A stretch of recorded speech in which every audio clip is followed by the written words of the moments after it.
have this package. It is tiny, 3 centimeters. I can send this box absolutely packed with stuff. Now the trick is,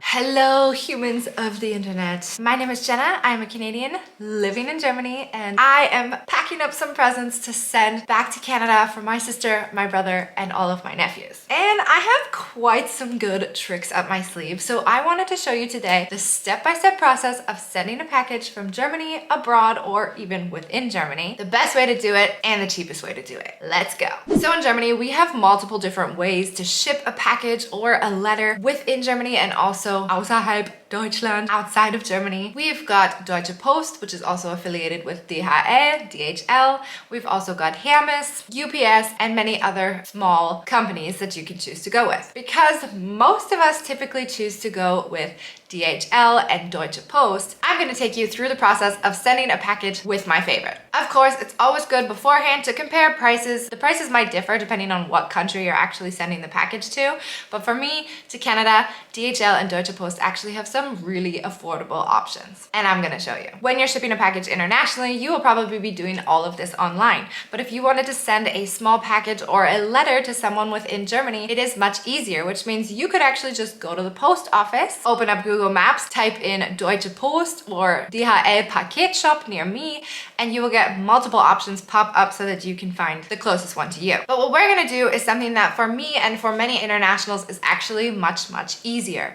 We are going to use the Deutsche Post and DHL app. It is called Post and DHL. So before I take you through actually getting your label or your postage stamp and shipping it out, I want to talk about the different packaging options that we have because they do differ. There are so many different size requirements that I would just recommend to make it easier on you, head into the app and go look at the sizes that they have. Because as soon as you start sending a box that doesn't follow a certain size requirement, you might be off by a centimeter and have to pay the price for the next size up, which could be significantly more expensive. Standard letters, for example, in Germany are 12.5 centimeters by 17.6 centimeters, 11.4 centimeters by 16.2 centimeters, and 11 centimeters by 22 centimeters.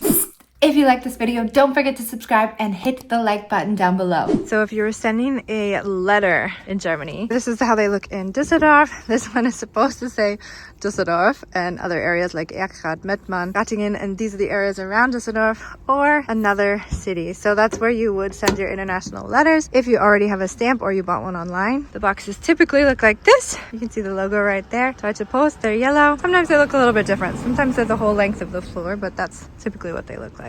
And this is when they're actually going to pick it up and empty it. But what about the size of boxes and packages when we're sending them abroad? Let's head on into the app so I can show you how exactly you would figure out these box sizes for your country. All right, so we're going to head into the Post und DHL app here. It is all run in the German language, but I promise you it is very easy to navigate. Most importantly, you're going to want to know today to go down to the bottom. The second icon there says Frankieren. This is where you're going to want to buy your stamp or your postage. So here you've got the option to click Paket or Brief. That means package or envelope. However, my tip for you is going to be to click on the Porto Berater, which is estimating how much it's going to cost based on your package that you want to send. Maybe you don't know yet, that's okay. We're going to go ahead and click that. So today I actually have 2 of these boxes. Call me crazy, but there is so much jam-packed into here and it is not overweight. This is a tip I'm gonna share with you in just a second. So we're gonna follow the size requirements for these boxes. So we have a carton or a package that we wanna send. When you click on that, you have the option to go in Deutschland or weltweit, so in Germany or internationally. I'm shipping these packages to Canada, so we are gonna go ahead and click weltweit. This is where you're gonna punch in the country. So I'm gonna go ahead and punch in Canada. I spell it in the German way. I don't want to send more than 2 kilos of presents, so we're gonna go ahead and say it's going to be no more than 2 kilograms. Now it's asking me what size is your package. So now you can see right away here, okay, the smallest size is 35 by 25 by 3 centimeters.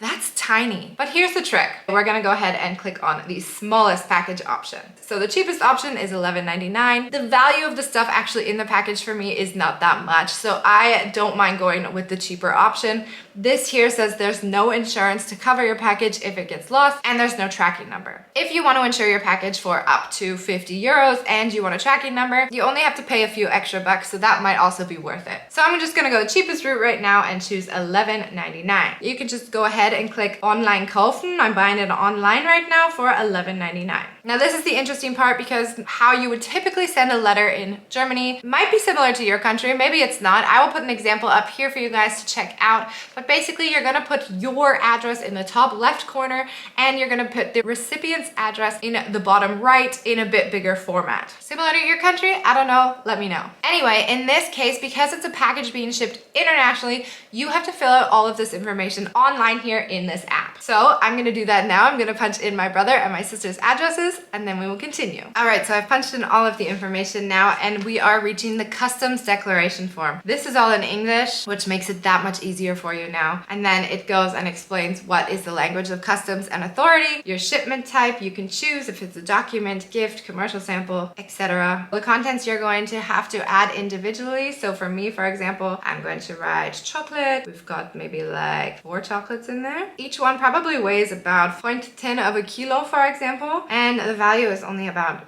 2 euros. We don't have a custom tariff number. You don't have to worry about that. It's for commercial goods only. Country, region of origin is Germany. And then this bottom part about customs declaration, you only have to worry about if you're shipping over 1,000 euros. Our package is definitely not that much. So then we're just gonna go ahead and make a payment via our shopping cart. So I've made the purchase and we're gonna go ahead and download that shipping label. We're going to head down and go grab those from the printer. But before we do that, I wanted to tell you about my super awesome trick. So like we saw in the app, we are only allowed to send to Canada, for example, a package that is 35 by 25 by 3 centimeters. This is very small. And if you decide to send that in a package instead of a carton or a box, well, the chances of it getting a bit poofy and actually not fitting through, sometimes they have this little sample plastic thing where they see if it slides through, you're gonna run into those errors. We don't want that to happen. I don't wanna get in any trouble with the customs, but I also don't wanna pay a lot for shipping. Like we saw, to ship a package from Germany to Canada, it only costs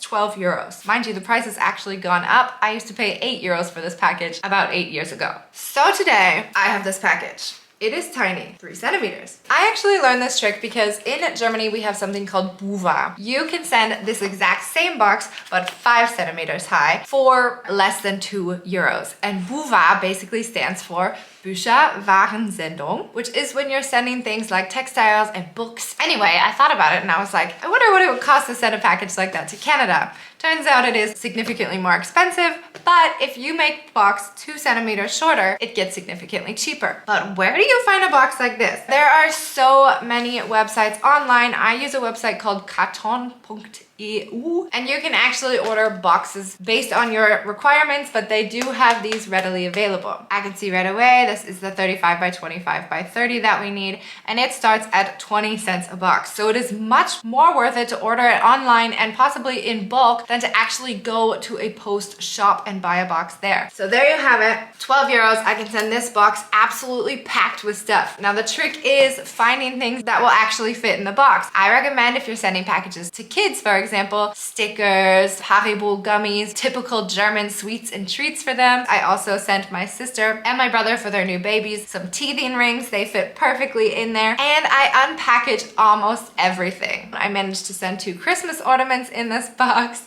Christmas cards, more chocolate, some Christmas stars that are made out of wire and have like a battery operated box. You have to be very good at packing, and this is a talent that I am very proud to flaunt. I'm awesome at it. So now that we've addressed our packages to my sister and brother, we've paid the shipping costs, gone through the tracking and insurance and the custom declarations, now it's time to attach the label to the box and head to a nearby package shop or drop-off point. Let's go.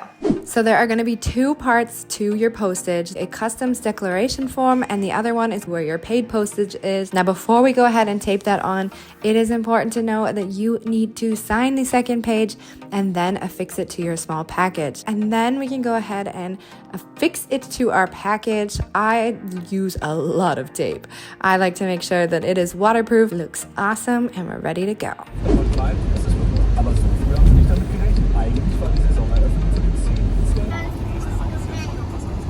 So we've arrived at the closest package drop-off point. I would say if you have any doubts at all or you don't know what you're doing, just head to the post office. This is probably your easiest bet. But because the package drop-off point is closer for me, I find it super easy to do it all by app and then print off your own labels, paste them on by yourself, scan the code at the machine, and pop it in one of their automatic boxes here. If this is something that you want to do, come with me and I will show you exactly how to do that.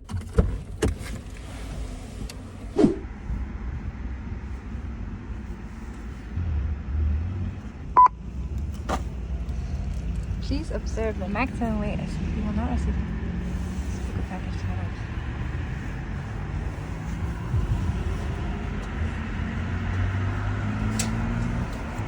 Okay, Mac, do you want to put this one in?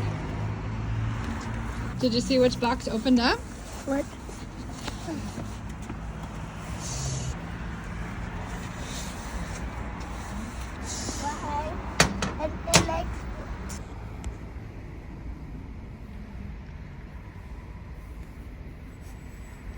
Okay. Right on here. Perfect. And now? Now you can scan the bottom code. Haha! Very good. And that was it. Super easy. This is typically what the Packstation look like, or the drop-off points. However, they might also be a bit smaller, like just one side up against the wall as well. Just really depends on where you are, but they're all over the city. Super easy to use. This is how I do it every single time. Wie immer, vielen, vielen lieben Dank und bis später.